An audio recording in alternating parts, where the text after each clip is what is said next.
Hey everyone, Dr. Charlie Johnson, physical therapist. In this video, I want to talk about the 80-20 rule as it pertains to solving your pain problem. So I treat a lot of people with piriformis syndrome, hip issues, sciatic type issues, basically a pain in the butt, and they're going to physical therapy, they're going to the chiropractor, they're going to massage therapist, they're doing all this stuff, and then they're confused and they don't know what's working and they lack clarity. And then my job as a coach and therapist is to kind of, weed through the junk and find what's working versus what isn't working. So that being said, in this video, I want to talk about the 80-20 rule. And if you don't know what that is, I can't remember the exact principle, Pareto's principle, something like that or whatever. But it's this idea that, look, there's probably like 20% of what you're doing is giving you 80% of the results. So look, if you're going to PT and you're getting a whole sheet of exercises, or you're going to the chiropractor and they're treating the whole body, they treat your neck and your back or whatever.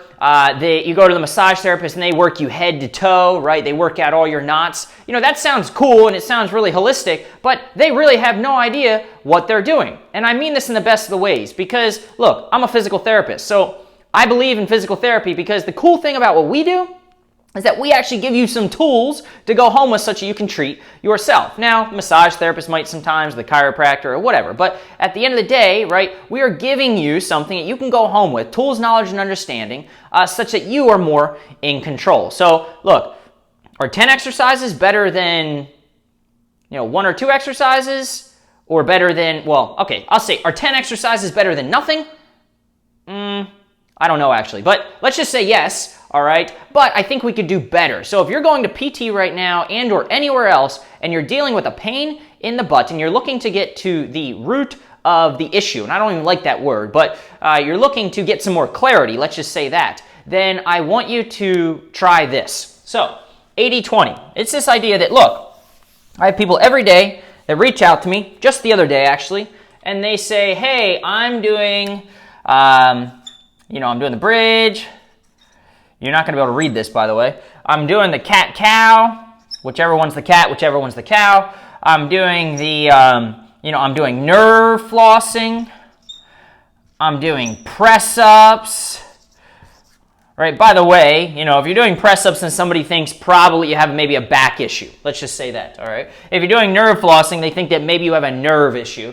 If you're doing cat-cow, well, who really knows what that is? If you're doing a bridge, then you have a glute stability problem.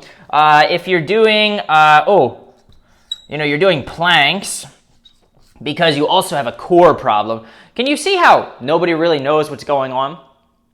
So look, I'm not saying that it's easy or that I have all the answers. What I'm saying, though, is that you've got to start to gain some clarity about what could be going on. So that being said, if you're doing all of these things, which, by the way, are operating off of like 5 different hypotheses, then not only is the person that you're seeing probably pretty lost, but you're lost for sure. Like, you're way out in left field. Okay. So now what do you do to bring some clarity to potentially what is working versus what is not working? I'm not asking you to call me and work with me per se, although you could if you want, all right? But that being said, if you're going somewhere and you're doing, say, let's just say 5 exercises, or maybe we make this even longer, probably more realistic. You get that whole packet of papers, 10 exercises with the stick figures and the reps and things like that. Let's just say that you're doing that and you want to use kind of what you have to problem solve through this on your own. And look, to help maybe the PT or the provider out. So it's not a one-way street. You've got to kind of connect with whoever you're working with such that you can get to the root. Again, hate that word. You can gain more clarity about your problem. Okay, so that being said, let's just say you're doing 10 things. You've got that whole stack of paper in front of you and you're doing all these exercises. So what do you do? Okay, so the first thing you need to do is you need to get a baseline. So you need to know sort of where you're at. So many people have been trying things for so long that they've sort of, lost themselves. Not like mentally maybe, but maybe that too, but physically or whatever, okay? They're kind of confused about what's working versus what's not working, and maybe you've lost some hope. So that's completely normal. There's nothing wrong with that, all right? But there is something wrong with that in that if you're trying everything, you haven't really tried anything. You're just confused. Now I'm getting confused. So that being said, the first thing you need to do is, I would say stop everything. Okay, well, if you're going to PT currently, maybe that's not an option, but maybe it is an option. But really, in an ideal world, what I would say is stop everything. So right now, if you're sitting on a chair somewhere, and here's my drawing, right? You're sitting on a chair somewhere, and this is the water.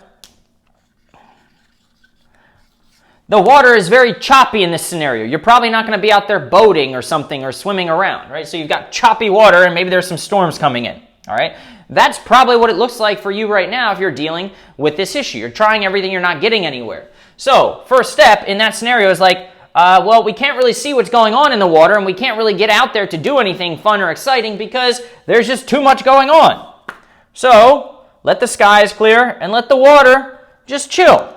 And now, you would want to sit out there in a nice morning. You would want to listen to the birds, or you'd be able to see a little fish pop up over here or whatever it may be, okay? Because there's not so much going on. So the first things first, calm muddy water. So, there's an old saying, I forget who said it, but the quickest way or the easiest way to calm muddy waters is to do nothing, is basically leave it alone, all right? So if you have the choice, so look, if you're going to PT right now and that's not an option, you need to keep going, or, the chiropractor has you convinced that you need to go there for the rest of your life and you feel guilty for some silly reason that you have to keep going, then, okay, keep going. But I would say, if you can, just stop, and maybe just stop for a week. So it doesn't need to be for forever. Just stop for a week and do nothing.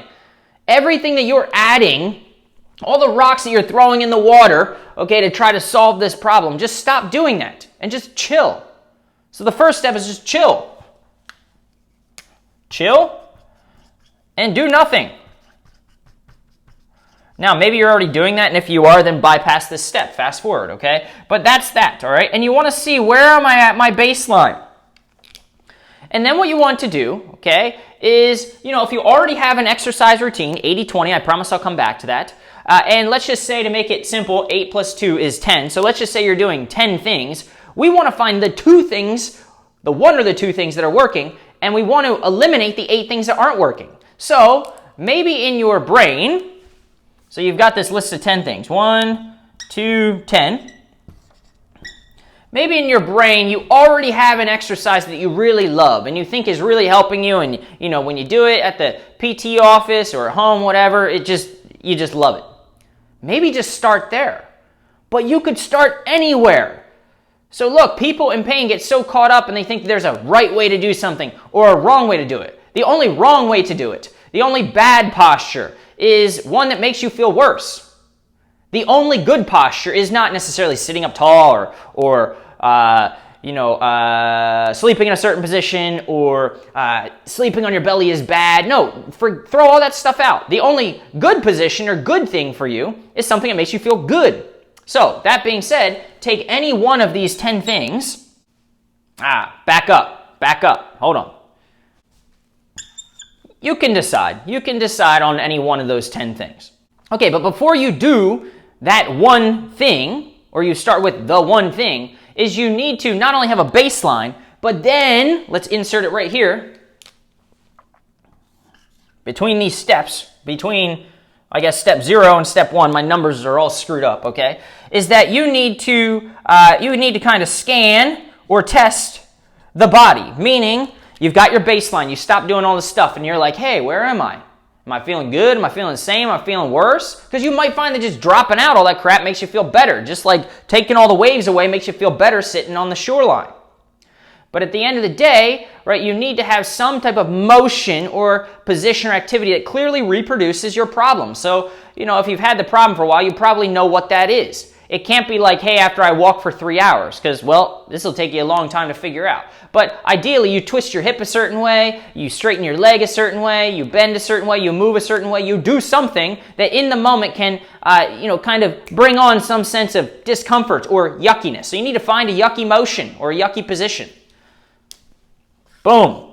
Then, now we're back at this. Then what you want to do is you want to pick one of the things on that exercise sheet. Again, if you can't figure it out and you don't know up front because you're like, oh, should I do this one? Just eeny, meeny, miny, mo. Boom. Pick one. Or if you have an idea of something that's already working, do that. So what you're going to do is you're going to do that one thing. Do it for the amount of reps and the amount of sets that your PT or whoever told you. Okay? So you're going to do that thing. So you're going to scan, test, and then you're going to treat yourself using just the one motion, the one thing. Remember, we're trying to find the one or two things, and we're trying to get rid of this junk. Throw away the garbage, okay? And then what you're going to do is you're going to say, now I'm going to go retest that yucky thing or that yucky motion that I had or did or whatever that could reproduce my problem, and I want to then follow some basic rules. I don't even know how many steps this is now, but if you feel better, then cool, that's one of the 10 things on your exercise sheet that you're going to want to do. And by the way, if you have one thing that makes you feel better, why would you do the 9 other things? Just do that one thing. Just double down on it, all right? So keep doing it. If it feels the same, then what I'd say is you need to tweak it. It doesn't mean that, if you chose the cat-cow, that was the thing that, and that didn't change anything, that doesn't work for you. Maybe do more cat, whatever that is, or maybe try more cow. So maybe try to break it down and pick one kind of end of the motion or exercise versus the other. Maybe do it for a little bit more, a little bit longer, a little bit more reps, okay? So you're going to tweak it, you're going to modify it, change it in some way, retry it, retreat, and then you're going to retest. And then if it makes you better, keep doing it, and you figured it out, all right? If it makes you feel worse, if any of these while you're doing it make you feel worse, then please don't do that. A lot of times what I find is that if you're doing 10 motions, 2 of them are helping you, and 8 of them might be hurting you. I've treated people all the time. There's nothing fancy about what we do here, all right, or when I work with people. We're just using motion. It's just that there's a scientific way and sort of process through which you can discover what's working or what's not working or what's wasting your time. So a lot of times I might do the same motion that somebody did before in PT that didn't work, but really it didn't work in the context of the whole bunch of stuff that they were doing. But you pluck that thing out and you do it, and then it works. Okay, and this is the process. So you could go one by one through every exercise and determine, hey, I scan my body. Oh, this motion's yucky. I do the bridge or whatever was over here before, and then I retest. Well, I treat myself, and then I retest, and that one doesn't work. Get rid of the bridge. I do the next thing, the cat-cow, I do that, doesn't work. I do the next thing, the plank, doesn't work. I do the next thing, I do the press up, whatever is listed over here, and ooh, that makes me feel good. That makes things feel, better. You're gonna do that. Stop doing the other things that are counteracting, what you're doing. So that being said, hopefully that's helpful. That's how you can find the 2 out of 10 things. So the 20%. 20 versus 80, okay, of things that are working versus not working. And, a lot of times, and I think it makes sense, so imagine you have like 8 pounds of something over here and 2 pounds over here that make you feel good, all right? The 8 pounds of junk that you're doing could be outweighing the 2 pounds or 20% of things that are making you feel good. So the things that are making you feel good don't have any opportunity or ability to actually make you feel good because you're doing so much crap that's not making you feel good.